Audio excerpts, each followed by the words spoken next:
உயிரையும் தேகத்தையும் சுத்தமா பாழ் பண்ணிடும்.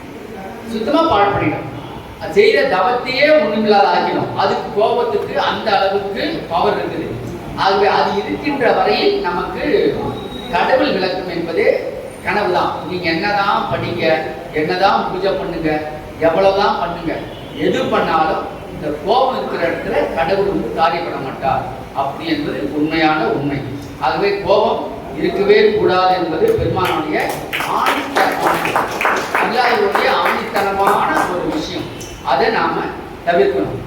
அடுத்தது ஆதி அனாதி என்னும்போது, அனாதி என்பது உயிரா நீங்க நினைக்கணும். இனியும் நீங்க உங்களுடைய எண்ணம் எப்படி இருக்குனாக்கா, அனாதி என்கின்ற பரம்பொருள் தான் நம்ம உயிரா இருக்குது என்பதை நீங்க நல்லா மைண்ட்ல ஏற்றி அப்படியே வாழப்படுங்க.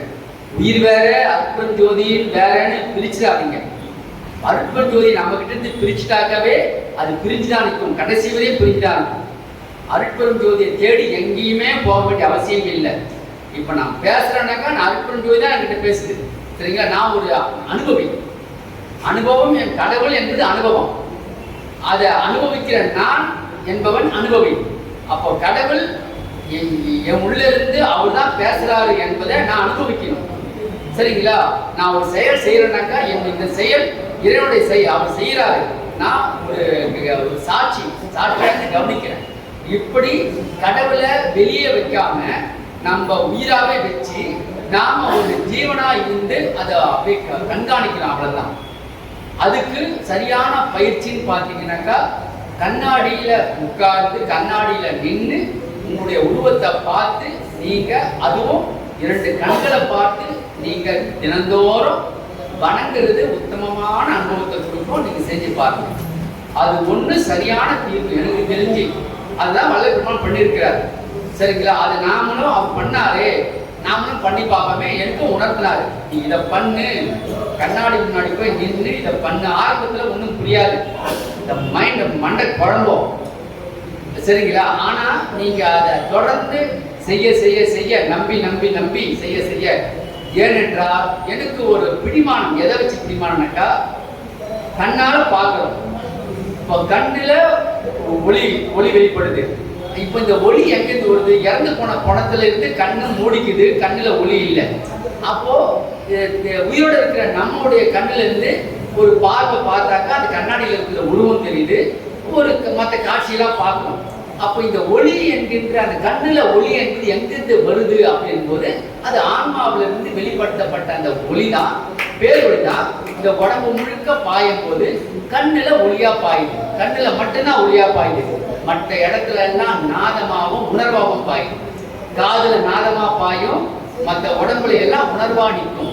அப்போ அந்த இறை ஆற்றல் 3 நிலையில வெளிப்படுது. ஒண்ணு பிந்து சக்தி வெளிச்சமா வெளிப்படுது, இன்னொன்று கண்ணுல வெளிப்படுறது வெளிச்சம்.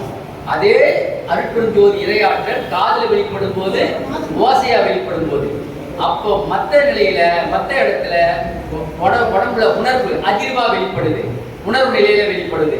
இதுதான் அகார உகார மகாரம். இந்த ஓங்காரம் சுத்த பிரணவநாத ஜோதி இப்படிதான் காரியப்படுது நம்ம உடம்புல. அப்போ இறை சொல்வம் தான் நாம. இத கண்ணாடி முன்னாடி நின்று அந்த கண்களை பார்த்து நாம வணங்கும் போது, எல்லாமுடைய அருட்பெரும் ஜோதி பேர் ஒளியே, என் கண்களிலிருந்து வெளிப்படுகின்ற பேர் ஒளியே, இப்படியே நீங்க பண்ணீங்கக்கா இந்த உடம்பே நான் அப்படிதான் கூடுவேன். எல்லாமே இல்லை அருட்பெரும் ஜோதி ஆண்டவரின் கருணை வடிவாய் விளங்குகின்ற இந்த தேகமே, அவருடைய உள்ளொளியாகி இறை ஆற்றலாகிய 2 நேத்திரைகளே, இப்படி நீங்க கற்பனையில நீங்க சொல்லி சொல்லி சொல்லி பழகி பழகி அது உருவு கொடுத்துக்கிட்டே வந்தா அது அந்த மயமாவே மாற ஆரம்பிக்கும். இதெல்லாம் வழிபாட்டினுடைய ஒரு உண்மை தன்மை. புற வழிபாட்டுல இப்ப அக வழிபாடு போகும்போது நீங்க அன்னதானம் பண்றோம், ஜீவகாரணியம் பண்றோம், அந்த சிந்தனை பண்றோம், அது ஒரு ட்ராக்ல என்னைக்குமே இருக்கணும், சரிங்களா? வள்ளல் பெருமான் சொல்வாரு, ஜீவகாரணிய சிந்தனை உடையவர்களுக்கு நல்லா இங்க அந்த சென்டென்ஸை பார்க்கணும். சத்திய வார்த்தை, அந்த வார்த்தையை நீங்க அனுபவத்துல அனுபவிக்கலாம். நாம் அனுபவிச்சிருக்கிறோம், அது அனுபவம். ஜீவகாரணிய சிந்தனை உடையவர்களுக்கு அஜாக்கிரத்தினாலும் ஊழ்வினையினாலும் எவ்வகை ஆபத்துக்களும் வராது, இது சத்தியம். நல்லா இங்க உணரணும். வினையினால வர இதை எதனால தடுக்க முடியாது. வினையுடைய ஆற்றல் அது வந்து சார்கிறோம், அது விடாது. ஆனால் அந்த வினையினால வர துன்பத்தையும் தவிர்க்கக்கூடிய ஒரே வல்லவம் ஜீவகாரணத்துக்கு மட்டும்தான் வந்துக்கிறே தவிர எதுவுமே இல்லைக்காரு சத்தியம் பண்றாரு. சரிங்களா? அஜாக்கிரத்தினால ஒரு தவறு பண்ணிடுறீங்க, அதை தடுக்கிற வல்லமையும் ஒரு வினை வந்துதான் தீரும் அப்படின்னாலும் ஜீவகாரணியம் பண்றவனுக்கு அது வேலை செய்யாது என்ற சத்தியம். இது அனுபவத்தில் நீங்க உணரலாம். இப்போ எனக்கு தெரிஞ்சு நம்ம சன்மார்க்கத்துல எத்தனையோ பேருக்கு பெராலிசிஸ் சொல்றாங்க இல்லையா, இந்த வாத நோய் வந்து கை கால் விளங்காம பேச முடியாம இழுத்துட்டு போனதெல்லாம் உண்டு. அது போல உலகத்துல இருக்கிறவங்களாம் இழுத்துட்டு போனவங்களாம் மீண்டவதே கிடையாது, மீண்டவும் முடியாது, மீளவும் முடியாது, ரொம்ப கஷ்டம். ஆனா சன்மார்க்கங்கள் எத்தனையோ பேரு மீண்டுட்டாங்க, பழையபடி பேசுறாங்க, பழையபடி நடக்கிறாங்க. என்ன தெரியும் காரணம்? அவங்க பண்ற ஜீவகாரணம். சொல்ற அந்த வார்த்தை நிச்சயம் அதுதான் சன்மார்க்கத்தினுடைய விஷயம். அதே போல வல்லபெருமான் என்ன சொல்வாரு, சன்மார்க்க சங்கத்தை தவிர கூற்றவனை எவனை எட்டி நின்று தடுக்கவல்லா எவ்வுலகில் யார் ஒன்று சற்றுவே நீ அறிவி அப்படி சொல்வாரு. அந்த வார்த்தைக்கு பொருளை தெரிஞ்சுக்கணும். என்னன்னாக்கா அருட்பெருஞ்சோதி பெருமானார் உணர்த்துனதை அப்படியே உங்களுக்கு சொல்றேன். சன்மார்க்க சங்கத்தை தவிர ஆனா என்னடா எத்தனையோ சன்மார்க்க அன்பர்கள் இருக்கிறாங்க, இருக்கின்றாங்க, இறந்துட்டாங்க. ஆனா பெருமானார் சன்மார்க்க சங்கத்தை தவிர யாரும் மரணத்தை எட்டி உதைக்க முடியாது என்றாரு. இது என்ன இது? ஆனா இறந்துட்டு தானே இருக்கிறாங்கன்னு சொல்லும் போது அதுக்கான உண்மையான விளக்கம் சன்மார்க்க, அதாவது வள்ளல் பெருமான திருவடியை பற்றி அவர் சொல்கின்ற அந்த ஜீவகாரிய சிந்தனை உடையவர்களாகி சத்தி விசார நிலையோடு இருந்து வாழ்கின்ற உத்தமர்களுக்கு பிற உயிர்களுக்கு எவ்வகையிலும் துன்பம் தரக்கூடாது என்ற கங்கணம் கட்டிக்கொண்டு வாழ்கின்ற அவங்கதான் சன்மார்க்கிகள். பிற உயிர்களுக்கு எந்த வகையிலும் எண்ணத்துல கூட அந்த எண்ணம் வர, அந்த எண்ணமே வரக்கூடாது. அவங்க எப்படியா பண்ணி போட்டு எப்படியா இருக்கோம், நாம சரியா இருக்கிறோமா? அதுதான் ஒரு சன்மார்க்கி என்பவன் தன்னை தான் ஆய்ந்து கொள்ள வேண்டும், தன்னை தான் நிலைநிறுத்திக் கொள்ள வேண்டும். தவிர மற்ற செய்தியெல்லாம் விட்டுணும். தப்பு நடக்குதா போயிட்டே இரு, பிடிக்கலையா அது எப்படி பக்குவமா இருக்கணுமோ அப்போது அவங்க மனது போனாதபடி நீங்க பக்குவமா இருக்கலாமே தவிர அவங்க எண்ணத்துல கூட அந்த ஆன்மாவை பாதிக்காத இருக்கிற ஒரு உத்தமன் தான் சன்மார்க்கியா இருக்க முடியும்.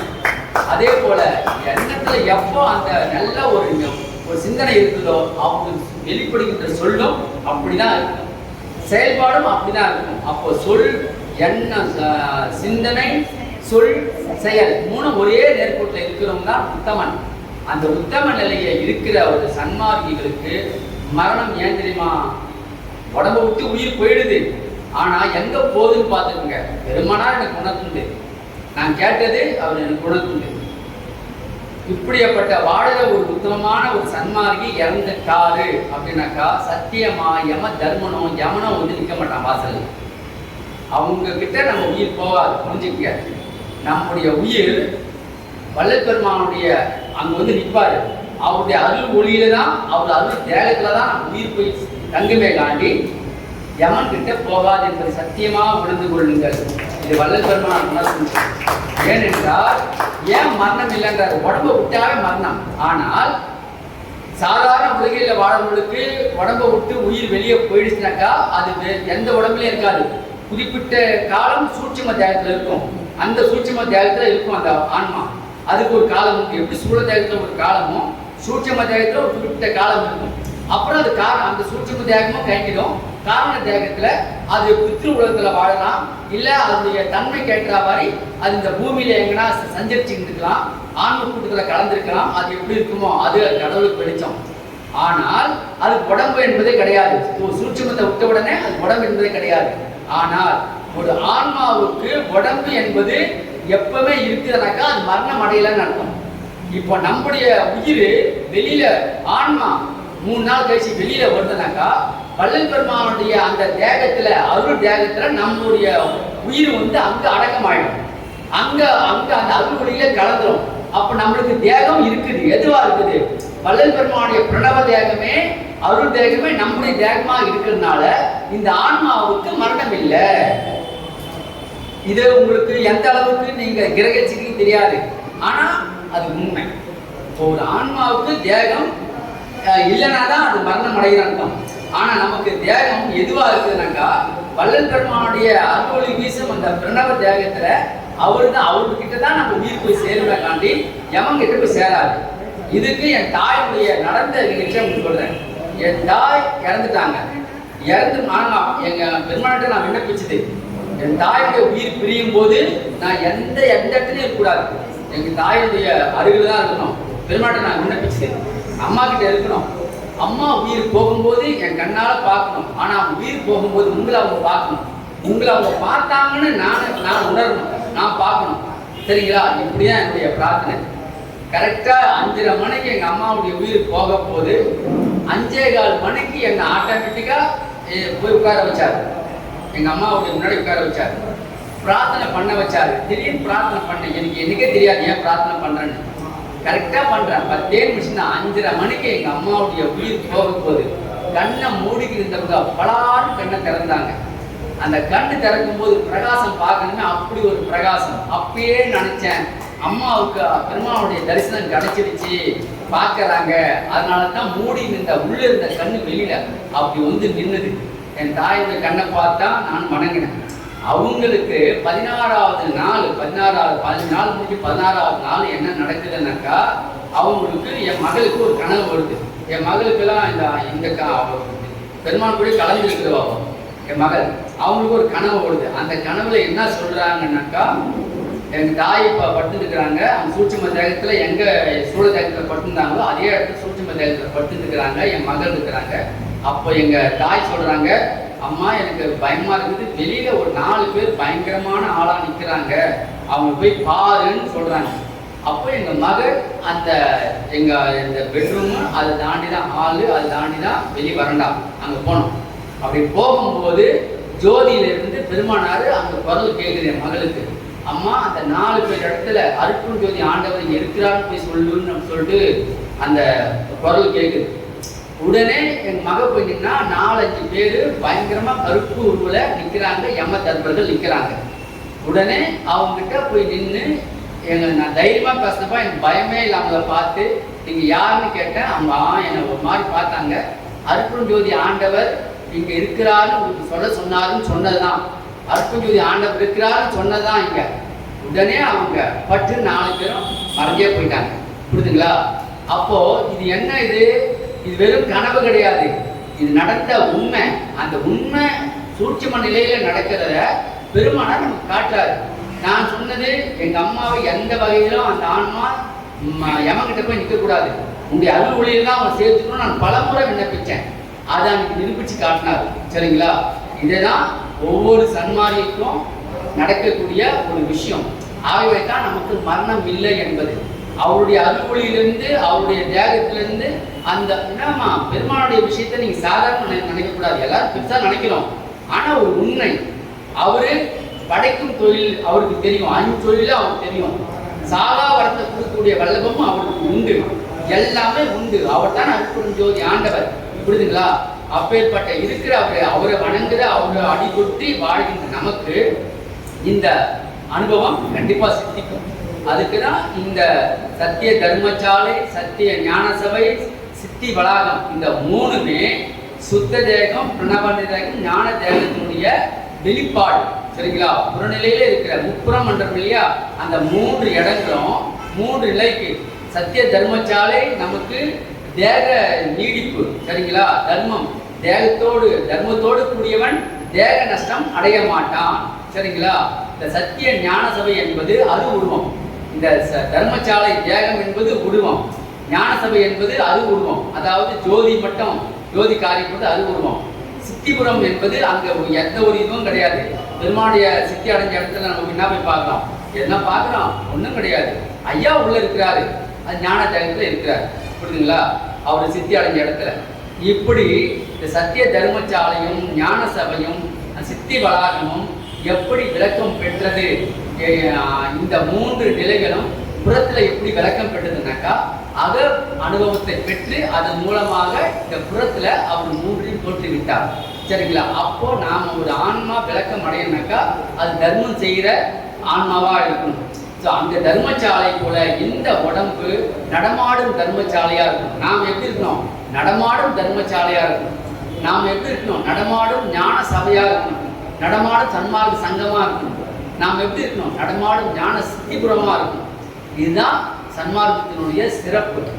இந்த ஒரு சிறப்பு எதனால வருது அப்படின்னாக்கா இந்த உள்ளம் திருந்தணும். திருந்தாத ஜென்மங்கள் இருந்தென்ன லாபம், வருந்தாத உருவங்கள் பிறந்தென்ன லாபம் அப்படின்வாங்க.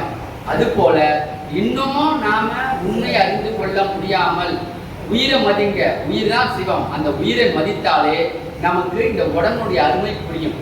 சக்தி விசாரம் தான் அதுக்கு சரியான தீர்வு. சக்தி விசாரம் நமக்கு காரியப்படுவதற்கு சக்தி விசாரம் நமக்கு பூரணத்துவம் பெறணும் அப்படின்னாக்கா அது உண்மை அனுபவம் கிடைக்கணும். சக்தி விசாரம்னா என்னன்னு புரிஞ்சுக்கணும். இல்லை வெறும்னே சிந்திக்கிறது கிடையாது. சக்தி விசாரம் என்பது ஒரு ஆழ்ந்த ஒரு விஷயம். பேரறிவு வெளிப்படுமா, இறைவனுடைய அறிவே நமக்கு வெளிப்படும். அதான் சக்தி விசாரத்தினுடைய உண்மைத்தன்மை. அதுக்கு நம்ம என்ன அழுத்தம் கொடுக்கணும், நம்ம தெரிஞ்சுக்கணும்னு ஒரு உண்மை இருக்கணும். அதுக்கு விடிகாலத்தில் யோசிக்கணும். பெருமாள் கிட்ட நின்று ஜோதி முன்னாடி நின்று விண்ணப்பம் வச்சுட்டு நமக்கு உண்மையை அறிவின்னு கேட்கணும். பெருமாள் கூட எவ்வளவு காண்டாக்ட் வைக்கிறோமோ அவ்வளவு நமக்கு நன்மை கொடுக்கும். அதே போல ஜீவகாரியத்தை என்றுமே விடாம அவங்கவுங்க தரத்துக்கு தக்கவாறு செஞ்சுக்கிட்டே தான் இருக்கணும். இந்த ஒரு ட்ராக் என்னைக்கு கரெக்டாக ஜீவகாரணம் ட்ராக் போதோ, என்னைக்கு சத்திவிசாரம் போதோ, இந்த ரெண்டுமே இருக்கும்போது இந்த ஆதி எது, அனாதி எது, அந்தம் எது, நடுவு எது, உடல் எது, உணர்வு எது, உயிர் எது, எல்லாமே தானாகவே விளங்கும் போது இந்த உடலும் பொருளும் ஆவியும் எல்லாம் ஞான சித்திபுரமாக விளங்க காண்போம். இதற்கான விடை நீங்க உய்வகை குரல் என்ற பாடல்ல தெரிஞ்சுக்குங்க. உண்மை குரல் என்ற பாடலை கொடுக்க படிங்க என்று கூறிக்கொண்டு எல்லாம் வல்ல அற்புதம் ஜோதி ஆண்டவரின் கருணையினால நமக்கு இந்த அளவில் பெருமானுடைய இந்த அருள் விசாரத்தில் விளக்கம் பெற்றுக்கொண்டோம். இது வெறும் சொற்பொழிவாக இருக்காது. ஒரு அறிவை தோன்ற விஷயமா தான் நம்முடைய ஸ்பீச் இருக்கும். அதில் உண்மை இருக்கும். அதை ப்ராக்டிஸ் பண்ணணுன்றதான் என்னுடைய விருப்பம். ஏன்னா அப்படி ப்ராக்டிஸ் பண்ணாதான் நமக்கு லாபம் கிடைக்கணும். அதனால தயவு கூர்ந்து இதை ஒரு அறிவுடன் கிடையாது. பெருமானுடைய விஷயம் என்னவோ அதை நம்ம சொல்றோம். இதை நம்ம அனுபவத்துக்கு கொண்டாடணும்னு என்று சொல்லிக்கொண்டு விடைபெறுகின்றேன். நன்றி, வணக்கம்.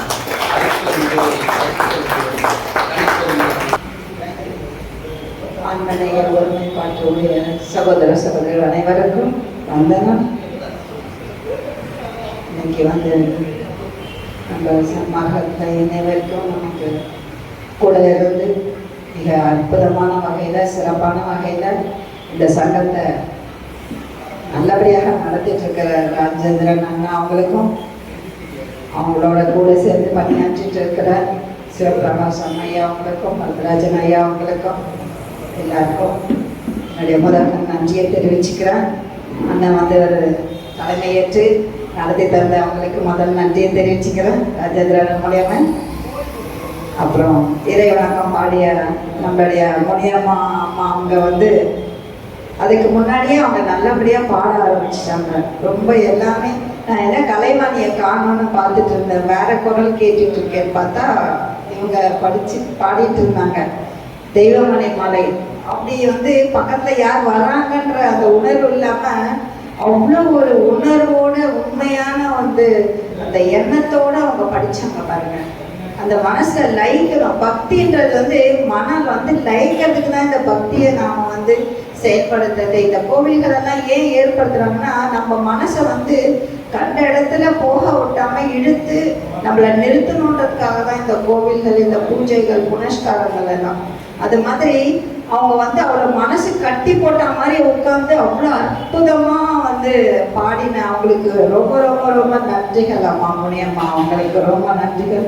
இறை வணக்கமும் சுருக்கமாகவும் நம்ம நல்ல எளிமையாகவும் நல்லபடியாக பாடினீங்க. அற்புதமா இருந்தது. தெய்வமணி மாலை ரொம்ப நல்லா பாடினீங்க. இறை வணக்கமும் வானத்தின் மீதுன்னு சொல்லிட்டு அதையும் அழகாக அற்புதமாக பாடினீங்க. ரொம்ப நன்றி. விண்ணப்பம் வாசிச்ச நம்ம இளவரசன் ஐயா அவங்களுக்கு மிக்க மிக்க நன்றி ஐயா. விண்ணப்பம் படிக்கும் போதே நாம முதல் மனசுல பெருமானை நினைக்கணும். விண்ணப்பம் எதுக்காக நம்ம படிக்கிறோம்? எல்லா இடத்தையும் நம்ம எப்பவுமே உலகியல்லையே தான் இருந்துட்டு இருக்கிறோம். இங்க வரும்போது மட்டும்தான் அருளை பத்தியே சிந்தனை பண்ணோம். முதல் நம்ம எண்ணம் அருளியலுக்கு இருக்கணும். அதை அதுக்கு முதல் செய்யக்கூடிய விண்ணப்பம் தான். விண்ணப்பம் சாதாரண விஷயம் இல்லை. அவர் சும்மா ஏதோ படிக்கிறாருன்றதெல்லாம் கிடையவே கிடையாது. நம்ம மனசு அதை பெருமான் என்ன பண்றாரு, எல்லாமுடைய அருட்பெருஞ்சோதி அற்புத கடவுளை தேவரீர் அருள்வாயின்னு சொல்லிட்டு அதை பாரு. இது தொடங்கி எக்காலத்தும் நம்ம இது வரைக்கும் எப்படி இருந்தோமோ இது தொடங்கி எக்காலத்தும் எவ்விடத்தும் அப்படின்னு சொல்லிட்டு நாம எங்கேயும் விலகி போகாமல் நம்ம நிறைஞ்சு விளங்கி வாழணும். அதுக்குதான் இந்த கூட்டங்கள். இந்த கூட்டங்கள் எதுக்காகனா நம்ம மனசை சுத்தப்படுத்துறதுக்காக தான். ஏன்னா எப்பவுமே ஒரு அசுத்தத்திலேயே நம்ம போயிட்டு இருக்கிறோம். உலகின்றது அசுத்தம் மட்டும் இல்லை, சில விஷயங்கள் நம்மளுக்கு ஐயா சொன்னாங்க பாருங்க, பேசும்போது கோபத்துல நம்மளுக்கு வரக்கூடிய எண்ணங்கள்னால ஆன்மா பழுது அப்படின்னு சொல்லிட்டு அது மாதிரி எல்லாம் நம்ம போகாம இருக்கிறதுக்கு விண்ணப்பங்கள் முக்கியமாக பங்கு வகிக்கிறது. ஐயா சொல்றாரு, விண்ணப்பம் செய்கின்றேன் என்றும். ஐயா நிலை எப்படிப்பட்டது? அந்த நிலையில இருக்கிற அவர் சொல்றாரு விண்ணப்பம் செய்கின்றேன் என்றும் அப்படின்னு சொல்றாரு. ஏன்னா நாம சும்மா கும்பிட்டு போனா போதாது, விண்ணப்பம் தினமும் செய்யணும். நம்ம கிட்ட கடைசியா ஐயா சொல்லும் போதும் என்ன தெரியுமா சொல்றாரு, நான் விண்ணப்பம் செய்கின்றேன், செய்து கொண்டிருக்கின்றேன், செய்வேன், நீங்களும் அதே போல செய்யுங்கள், செய்து கொண்டே இருங்கள். நமக்கும் அந்த விண்ணப்பத்தை சொல்றாரு. நீங்களும் செய்யுங்க, நானும் செய்யறேன். இறைவன் வரப்போறது சத்தியம் தான், நம்ம அடைய போறதும் சத்தியம் தான், நமக்கு இது கிடைக்க போறதும் நித்தியம் தான் அப்படின்னு சொல்லிட்டு நம்மளுக்கும் அதை சொல்றாரு. நானும் செய்யறேன், நீங்களும் செய்யுங்கன்னு அந்த விண்ணப்பம் கொடுக்குறாங்க. விண்ணப்பம் ரொம்ப சிறப்பான முறையில் மனசு நம்ம எல்லாரும் தயவு செஞ்சு விண்ணப்பம் படிக்கும்போது நம்ம மனசை தயவு செஞ்சு எந்தவித எண்ணங்களும் வெளியே போக விட்டாம பெருமான் இருக்கிறாங்க அவர் கொடுக்கக்கூடிய அந்த விண்ணப்பம் படிக்கும்போது மனசை அதுல லயிக்க வைங்க. ஏன்னா அதுதான் நம்மளை திரும்பவும் ஃப்ரெஷ் ஆக்கக்கூடியது, நம்ம மனசை சரி பண்ணக்கூடியது, நம்ம அசுத்த மனசை சரி பண்ணக்கூடியது. அதனால விண்ணப்பம் ரொம்ப முக்கியமா விஷயமானது. அதை படிச்ச இலவச ஐயாவுக்கு ரொம்ப ரொம்ப ரொம்ப நன்றிகள் ஐயா. அதுக்கப்புறமா நம்ம சொற்பொழிவு ஐயா அற்புதமா சொன்னாங்க. ஐயா எடுக்கும் போதே உலகம் தழைக்கன்னு சொல்லும் போதே மனசு ரொம்ப லயிச்சுது. அவர் அதுக்குள்ளே போக ஆரம்பிச்சிட்டார். அந்த படிக்கும் போதே பெருமான் ராமலிங்கன்னு சொல்லும் போதே எனக்கு அப்படியே ஒரு உருக்கமா இருந்தது. ஐயா எப்பவுமே உள்ள தண்ணி சொல்றாரு, ஐயா பற்றி சொல்றாருன்னு நினைச்சேன். ரொம்ப அற்புதமா சொன்னாங்க. அதே மாதிரி பாட்டுகள் எடுத்த உடனே சொன்னாங்க கோவில் இல் அப்படின்னு சொல்லிட்டு. அதே மாதிரி நம்மளுடைய இது போன்றது ஆண்டவர், இல்லைன்றது உடல், நம்மளுடைய இருக்கக்கூடிய வசிக்கக்கூடிய இடம், அதான் கோயில். இறைவன் வசிக்கக்கூடிய இடம் தான் கோயில். அது மாதிரி ஐயா சொல்றாரு, திருத்தும் என் உள்ள திருக்கோவில் ஞான சித்திபுரம் என சத்தியம் கண்டேன் அப்படின்னு சொல்லுவாங்க. இன்னைக்கு அதை பத்தி தான் திருந்தும் உள்ள திருக்கோவில் அப்படின்னு சொல்லிட்டு ஐயா பேசினாங்க. அதே மாதிரி நமக்கு எடுத்து கொடுத்தாங்க பாருங்க, உய்வகை கூறல், உயிர்களுக்கு உய்வகை கூறல் என்ற பாட்டுல எல்லாமே இந்த 10 பாட்டம் சொல்றாங்க. அது மாதிரி உண்மை கூறல், கட்டோடே கணத்தோடே வாழ்கின்ற தெருவில் கண்ணோடே கருத்தோடே கருத்தனை கருதீர் எட்டோடே இரண்டும் சேர்த்து எங்கனம் கண்டீர் எத்துமை அருகிலீர் விட்டுலகிறே அப்படின்பார். எதையுமே தெரிஞ்சுக்காம கட்டம் கனமும் வச்சுட்டு நீங்க வாழ்ந்துட்டு இருக்கீங்களே, நீங்க என்னதான் பண்ண போறீங்க? இதெல்லாம் நிலையானதே இல்லையே. நிலையாமைன்றத எல்லாரும் இதுக்கு முன்னாடியே தெரிஞ்சவங்க தான். இன்னைக்கு பணம் வந்ததுன்னா பணத்தை வச்சு நம்ம என்ன பண்ண முடியும்? எல்லாரும் சொல்றாங்க பணம் தான், இன்னைக்கு பணம் தான் நம்மளை வாழ வைக்குது, பணம் தான். பசி வந்தா நீங்க பணத்தை சாப்பிட முடியுமா? நீங்க சேர்த்து வச்ச பணத்தை ஒரு கட்டு பணம் வச்சிருக்கீங்க, உங்களுக்கு பசி வரும்போது அந்த பணத்தை உங்களால சாப்பிட முடியுமா? இல்ல நகையா மூட்டுட்டு இருக்கீங்க, பசி வரும்போது அந்த நகையை எடுத்து சாப்பிட முடியுமா? இல்ல நிலம் நிறைய வாங்கி வச்சிருக்கீங்க, அந்த நிலத்தை எடுத்து சாப்பிட முடியுமா? பசின்னு வரும்பொழுது உணவை தான் நம்ம சாப்பிட முடியும். அந்த உணவோட மகத்துவத்தை அற்புதமா எடுத்து சொன்னாங்க. உணவு எந்த அளவுக்கு ஒரு முக்கியத்துவமானது அப்படின்னு சொல்லிட்டு. அதே மாதிரி நம்மளுக்கு எது தேவை, நம்மளுடைய நமக்கு வந்து இந்த ஆன்மா பரிசுத்தமாகணும். அதுக்கு ஐயா வந்து அந்த பாட்டு ஒண்ணு இதுவும் ஒண்ணு சொன்னாங்க. ஐயா அவங்களுடைய அம்மா இறந்த போது அவங்க மகள் வந்து பார்த்துட்டு போய் சொன்னாங்க, ஐயா பாருங்க அவர் வந்து ஐயா இருக்காரு, நான் வந்து அருட்பெருஞ்சோதி இருக்கிறேன்னு போய் சொன்ன உடனே அவங்க போயிட்டாங்க அப்படின்னாங்க பாருங்க. அதுதான் அந்த ஒரு உண்மையான அந்த குழந்தைக்கு ஏற்பட்ட அந்த அன்பு பாருங்க, அதனுடைய உணர்வு அந்த குழந்தையிலேயே அந்த இருந்ததுனால அதை பார்க்கக்கூடிய அந்த உணர்வு, அந்த பக்திய பரவசம், அது இவருக்கு அந்த எண்ணம் இருந்ததுனால, அந்த பக்தி இவர்கிட்ட இருந்ததுனால அந்த குழந்தைக்கும் அதனுடைய பிரதிபிம்பமா அந்த குழந்தைக்கு அது இருக்குது. நமக்கும் வேணும், நம்மளோட குழந்தைகளையும் வந்து நாம பக்தி பண்ணணும், நம்மளோட போகணும்னு இருக்கக்கூடாது. நம்மளுடைய குழந்தைகளுக்கும் பக்தி மார்க்கத்தை தான் ஏற்படுத்தி தரும். அப்பதான் வந்து அதுங்களுக்கு பின்னாடி வரக்கூடிய வாழ்க்கையில அதுங்க நல்ல முறையில வாழ முடியும்.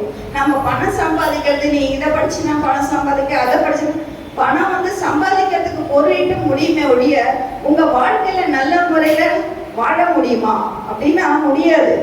ஏன்னு வச்சுக்கோங்களேன், இப்ப பணம்னு கஷ்டப்பட்டு உழைக்கிறோம், ஆனா ஓய்வே இல்லை. எந்த பணத்துக்காக நாம கஷ்டப்படுறோமோ அதுக்கு தூக்கத்தை இழக்கிறோம். தூக்கத்தை இழக்கிறதுனால உடல் பாதிப்பு ஏற்படுது. உடல் பாதிப்பு ஏற்படுறதுனால உள்ளம் பாதிக்கப்படுது.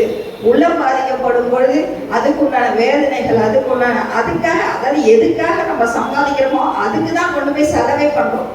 சரி, அந்த உடம்பு உபாதைக்காக தான் போய் செலவு பண்றோமே ஒழிய நாம எதுக்காக சம்பாதிக்கிறோம்?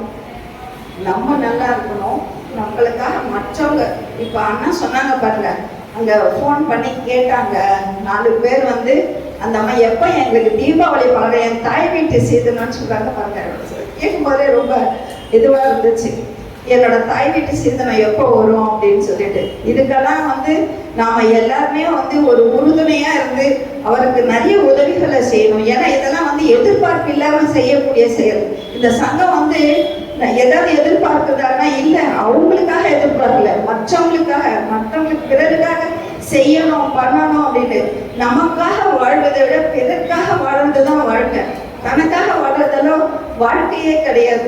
நம்மளுடைய பெரியவங்க எல்லாமே நல்ல ஒரு எண்ணங்களோட வாழ்ந்தாங்க. இப்ப பெருமான் வந்து சொல்லும் போது ஐயா சொல்றாரு, நிலையை அடைஞ்சாங்க அப்படின்னு சொல்லிட்டு ஐயா வந்து அந்த ஐயாவை பத்தி சொல்லும் போது சொன்னாங்க, பெருமான் வந்து எங்க இருக்காங்க, எல்லா உலகும் என் உலக ஆயின, எல்லா உயிர்களும் என் உயிர் ஆயின, எல்லா ஞானமும் என் ஞானம் ஆயின, எல்லா இன்பமும் என் இன்பம் ஆயின, எல்லா போகமும் என் போகம் ஆயின, எல்லாம் வல்ல சிற்றம்பலத்தான் என் உள்ளத்தில் உள்ளாரே. எங்க இருக்காரு கடவுளே?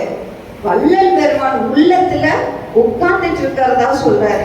என்னோடு சூழ்ந்து கலந்து துளங்குகின்றார் நீதி நான் பெற்ற பேச்சை ஓதி முடியாது என்போர் இவ்வுலகம் பெறுதல் வேண்டும். அவருடைய ஆசையை பாருங்க, நான் பெற்ற இந்த நன்மைய இந்த உலகம் முழுவதுமே அடையணும்னு ஆசைப்படுறவங்க. தன்னோட மட்டும் அடைஞ்சா போதும்னு நினைக்கலாம் இல்லையா?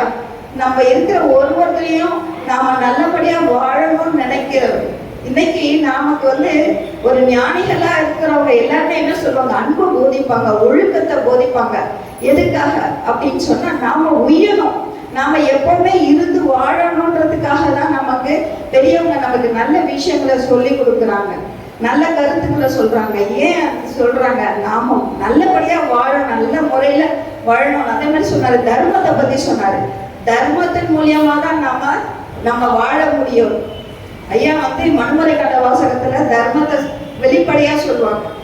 அவர் வந்து இப்ப கொலை பண்றதுன்றது, இப்ப அவங்க பையனை படுக்க வச்சு கொலை பண்ணா அதுக்கு கொலை தானே அர்த்தம். அப்ப அது ஜீவகாரணம் இல்லை தானே?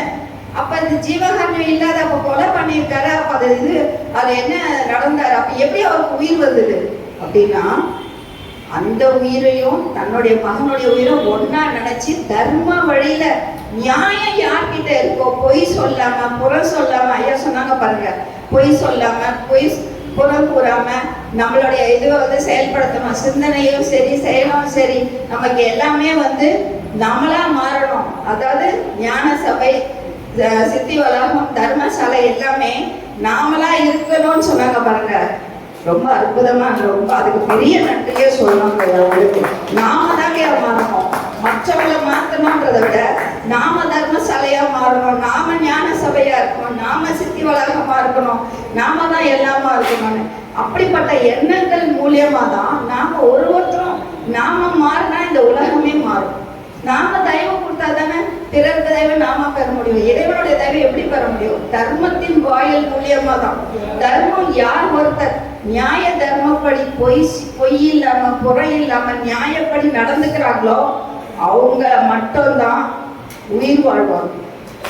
உயிர் வாழறதுக்கு அதுதான் காரணம். ஏன்னா அவர் ஏன் அந்த உயிர் பெற்று எழுந்தாங்க? எல்லாரும் உயிர் பெற்று எழுந்ததுக்கு காரணம் இவரை கொலை பண்ணதுனாலயா? இல்ல, அவர் நியாயத்தை கடைபிடிச்சார் பாருங்க. தர்ம வழியில யார் ஒருத்தர் நிற்கின்றார்களோ அவர்கள் இறக்க மாட்டார்கள். ஏன் எல்லாரும் இறந்து போனானா யாருக்கும் தர்ம வழியில இல்ல. தர்மன்றது உணவு கொடுக்கறது மட்டும் இல்ல, நல் ஒழுக்கத்தையும் பண்பாட்டையும் மேற்கோள் காட்டி நம்ம வாழ்கிறோமோ அதுதான் தர்மம், அதுதான் நியாயம். நியாயன்றது வாய்மையும் தூய்மையும் தந்து நீ திருவடிக்கு ஆளாக்குவாய் ஐயா சொல்லுவாங்க. அதுதான் நமக்கு வேணும். அந்த வழியில யார் நிக்கிறாங்களோ அவங்க நிச்சயமா இறக்க மாட்டாங்க. அவங்க வாயில இருந்து பொய் வரக்கூடாது. அவங்க வாயில இருந்து உண்மையை மட்டும் தான். அடுத்தவங்களை நல்லதா நினைக்கணும், நல்லதை செய்யணும், நல்லதை நினைக்கணும்.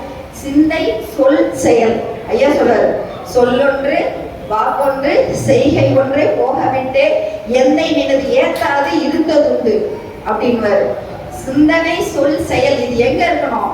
இறைவன் கிட்ட இருக்கணும். இறைவன் கிட்ட அன்பு வைக்கணும், ஜீவனிடத்தை தயவு வைக்கணும். அந்த ராஜேந்திரன் சொன்னாங்க பாருங்க, தயவு. அந்த தயவு அவங்க மேல வச்ச தயவு, இதுதான் தயவு வேணும். தன் குடும்பத்தார்கிட்ட இல்ல, மற்ற உயிர்களிடத்தை தயவு வைக்கிறாரு. இதுதான் தயவு. அன்பு யார்கிட்ட இருக்கும்? இறைவனிடத்தில் மாறாத அன்பு. மாறாத அன்புன்னா என்ன? நாம இன்னைக்கு ஒரு சாமி கும்பிட்டுட்டே இருப்போம். ஏதாவது பிரச்சனை வந்தா இந்த சாமி கும்பிட்டா சரியாவே வரல, அந்த சாமி கும்பிட்டா அது எல்லாம் தருமா? இங்க இருந்து அந்த சாமியை கும்பிட ஆரம்பிச்சிடும். இதுதான் மாற்றிட்டு போறது.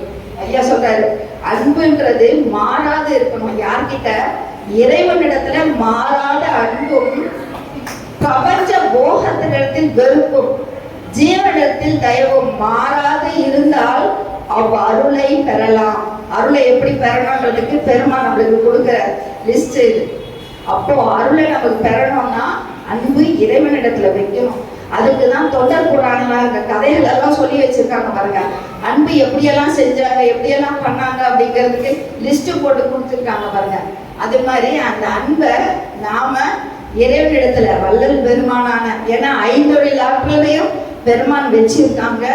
அவரால எல்லாமே சாத்தியம், அவரால் எல்லாத்தையும் கொடுக்க முடியும். நமக்கு செயல்படவே முடியாதுன்ற சூழ்நிலை வந்தா கூட பெருமானே என்னை இதுல இருந்து காப்பாத்துன்ற ஒரு வார்த்தை போதும். ராமலிங்கா அபயம் அப்படின்ற அந்த ஒரு வார்த்தையே நமக்கு உடனே அபயம் கொடுத்துருவாங்க. எப்படி கிருஷ்ணா அபயம்னு திரௌபதி சொன்னா பாருங்க, உடனே அவளுக்கு கிடைச்சது பாருங்க. வாய் வார்த்தை பேசினா எல்லாம் செஞ்சா. அப்ப கிடைக்கல, சரணாகதி இருக்கு பாருங்க. சரணாகதி, ஆண்டவனை சரணாகதி அடையிறது மூலியமா நமக்கு எல்லாமே, எல்லாரும் எல்லா நலமும் வளமும் பெற்று சீரும் சிறப்புமா வாழ்வோம் என்று வாய்ப்பு கொடுத்த உங்களுக்கு நன்றியை தெரிவிக்கிறேன். நன்றி, வணக்கம் ஐயா. சிறப்பாக பாருங்க. அந்த யூடியூப் சேனல்ல தொடர்ந்து வாரம் எடுத்துட்டு இருக்க நம்ம கோவிந்தன் ஐயா அவங்களுக்கும் மிக்க நன்றிகள் ஐயா. நன்றி, வணக்கம் ஐயா.